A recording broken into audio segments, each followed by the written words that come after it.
కాంగ్రెస్ ప్రభుత్వం 2024-25 ఆర్థిక సంవత్సరానికి ప్రవేశపెట్టిన బడ్జెట్లో వ్యవసాయం అనుబంధ రంగాలకు పెద్దపీట వేసిందని కామారెడ్డి జిల్లా బీబీపేట్ మండల రైతు సమన్వయ సమితి మాజీ అధ్యక్షుడు అంకన్నగారి నాగరాజ్ గౌడ్ అన్నారు. రైతు సంక్షేమం కోసం 72,659 కోట్ల రూపాయల బడ్జెట్ కేటాయించడం హర్షణీయమన్నారు.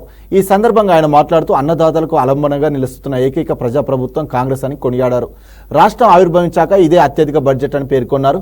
గడిచిన 10 ఏళ్లలో వ్యవసాయ రంగానికి భారీ బడ్జెట్ కేటాయింపులు జరగలేదన్నారు. రైతులకు అండగా నిలిచిన సర్కార్కు ఆయన కృతజ్ఞతలు తెలిపారు. ఈ కార్యక్రమంలో కార్యకర్తలు, నాయకులు, రైతులు పాల్గొన్నారు.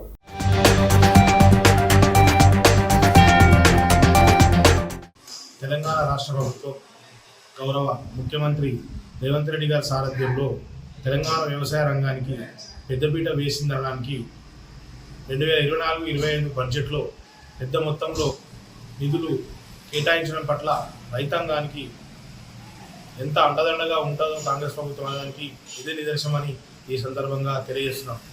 వ్యవసాయ రంగంలో అనుబంధ రంగాలు, రైతు బీమా, రుణమాఫీ, భూమి లేని కూలీలకు, వ్యవసాయ కూలీలకు ఆర్థిక సాయం కానీ ఎన్నో అంశాల మీద రైతులకు వెన్నుదన్నుగా ఉండడానికి, వ్యవసాయాన్ని ప్రోత్సహించడానికి రాష్ట్ర ప్రభుత్వం 79,256 కోట్ల రూపాయల బడ్జెట్లో పెట్టడం అనేది చాలా హర్షించదగ్గ విషయం.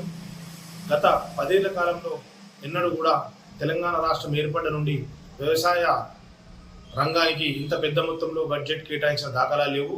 ఈ సందర్భంగా ఇంత పెద్ద మొత్తంలో వ్యవసాయ రంగంపై బడ్జెట్ కేటాయించినందుకు తెలంగాణ రాష్ట్ర పెద్ద మొత్తంలో వ్యవసాయ రంగానికి బడ్జెట్లో నిధులు విడుదల చేసినందుకు తెలంగాణ రాష్ట్ర ముఖ్యమంత్రి వర్యులు గౌరవనీయులు రేవంత్ రెడ్డి గారికి, ఆర్థిక శాఖ మంత్రి బట్టి విక్రమార్క గారికి, ప్రభుత్వ సలహాదారు మహమ్మద్ షబీర్ అలీ గారికి రైతాంగం పక్షాన ధన్యవాదాలు తెలియజేస్తున్నాను.